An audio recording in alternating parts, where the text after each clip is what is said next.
Greetings to all and welcome to another edition of Going Down 9 Chickweed Lane. We are currently at the 20th of September in the year 1993, the debut year of the strip.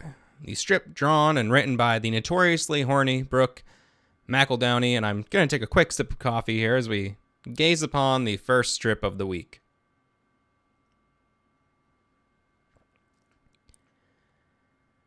We have young Amos, whose name rhymes with anus, walking, and he stumbles upon a yield sign. And he sees it, stops, and then, on bended knee, indeed, quite literally, yields to the sign. And that is a joke. I'd say that this is a funny strip. I think that's kind of funny. Could have gotten there in 2 panels. But I will note again, this is another strip where for the first 3 panels, Amos's shoes are rendered as one continuous extension of his pants. And yet in the final panel, we do see the bottom of his shoe is rendered. And that's just a weird little quirk I'm noticing on these drawings of Amos. I do like Amos in the toque as well. Going forward, we have young Ada Berber and her mother Juliette Berber. Ada is sitting at a tree blowing bubbles. I haven't seen you do this since you were little. I like to think each bubble is a frustration just popping on the breeze. How interesting. May I? Well, and then to illustrate how stressed the F out Juliette Berber is, she fills the panel with bubbles. And this is an interesting strip because Ada has the black dot eyes for the entirety of the strip, giving her a very, childlike appearance. In panel 3, especially with the upturned nose, she looks a lot like Sluggo from Nancy. She's got a very Sluggo-esque face there. And this is another strip about how stressed out women can get. This could easily be a Kathy strip. If Kathy, if it ended with her eating the bubbles or something. Mrs. Berber, I need to talk to you about Etta. She's changing. She started carrying a purse, and when she sits, she holds her knees together, and she smooths the stockings up her legs. It's creepy. Well, she's just becoming more, feminine, Amos. As, Juliette is just hammering a nail. Presumably, just outside the panel is Gran, and she's hammering a nail into Gran's head. Did you put her up to this? So, I know I don't keep consistent voices for the characters, but I think this is a funny voice for Amos. And, is he excited by this? I mean, she's not. She is, wondering why this kid is in the house. I don't even know what to say about this. This is a terrible strip. I don't even get what the joke is supposed to be here. In some senses, Amos is so horny. And in this one, he thinks that Eda's feminization is, quote, creepy. Creepy. Let's move on. Well, how's the school's youngest ever newspaper editor after 1 week? And we did establish earlier that Juliette is a young woman with an interest in becoming a journalist. She is Amos's editor for his graffiti, but she is now the school paper editor, so that's great. A little tired, but groundbreaking. Well, that's nice. And then in panel 3, Juliette Berber pauses and realizes, wait a minute, my daughter is a horrible person. We saw in an earlier strip, Ada did knock a woman out with a hymnal by bashing her in the head with it.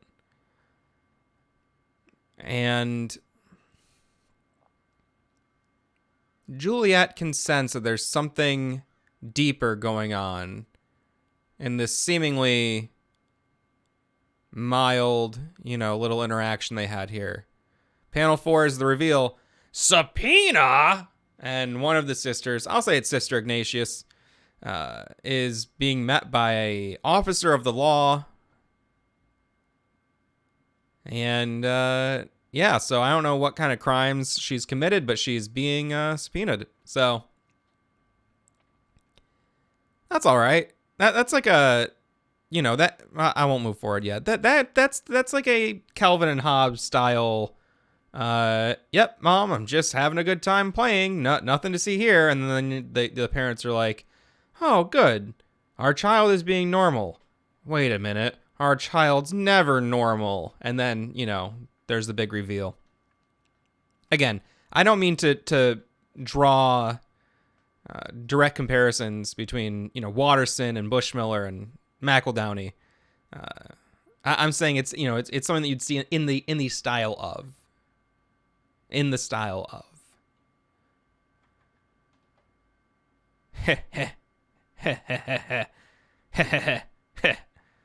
As she goes to the headmistress.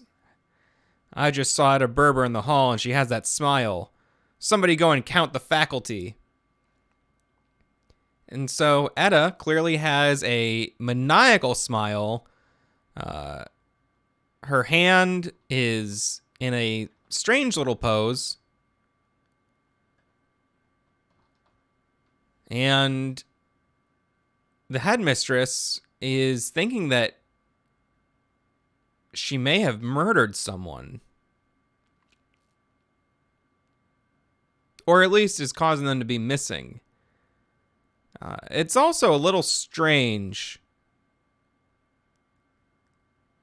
I'm having a hard time really interpreting the angle that the desk is at and the way the person's sitting at it and using the phone. That's disorienting for some reason.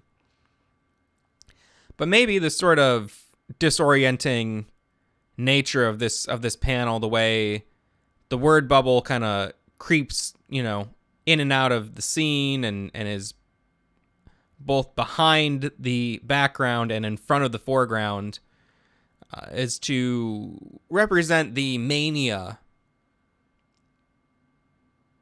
being experienced by young Ada Berber. Moving forward to September 25th. How was school today? Nothing noteworthy. Some kid mooned Sister Ignatius from a third-story window. Well, I expect Sister Ignatius will live. That's what I said. Who mooned her? Ring! And it's the phone call from the school. Ada showed her butt to a teacher. I like this outfit that Juliette's got on a lot. I like the big pendant she wears. Is that a brooch? I don't know.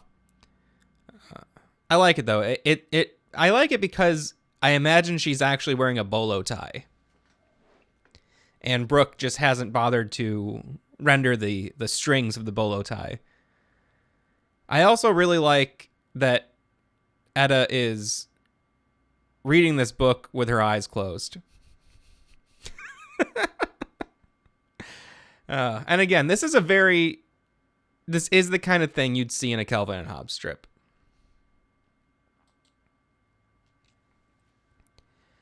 All right. Oh, I've gone forward and there we go. That's a little nicer for you, isn't it? That's the kind of service we offer here on my channel. Sunday fun day strip here.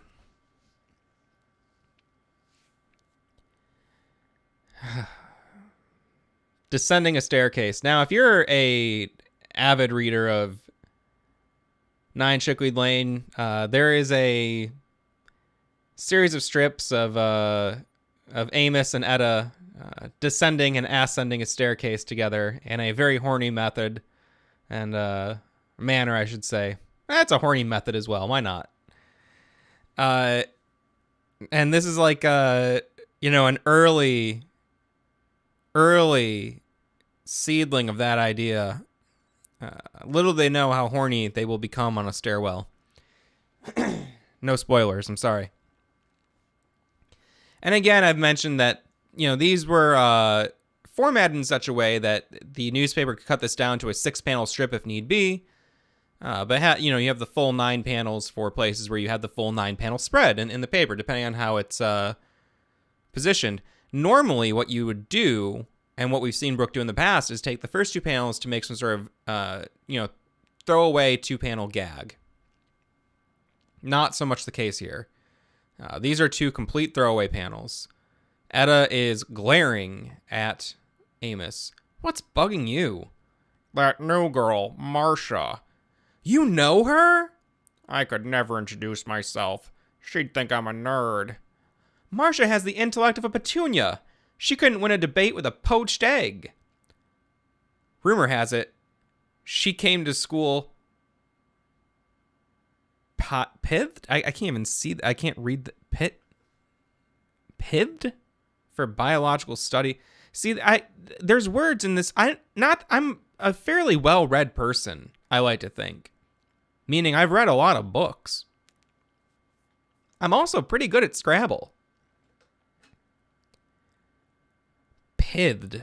I see this is the kind of stuff where I feel like Brooke goes out of his way to make me feel stupid, so that he can get away with being a horny creep. And I am going to look this word up.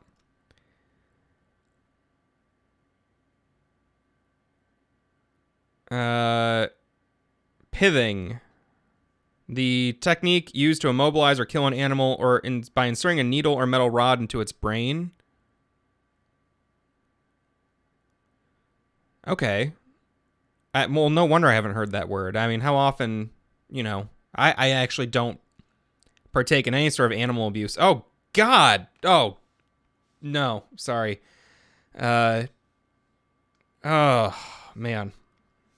I looked up that word on DuckDuckGo on my tablet, and the images were horrifying. All right. Well, you mean there's hope? So, is he saying that she has a rod through her brain? And maybe there's a second definition of this word.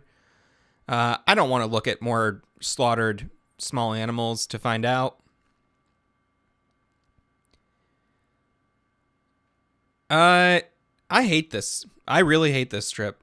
It's the end of the week, and I don't want to act like I enjoy this at all. I hate this strip. So, thanks for joining me once again. We are here 3 times a week until I decide to increase the frequency, but well, let's not overdo it, okay?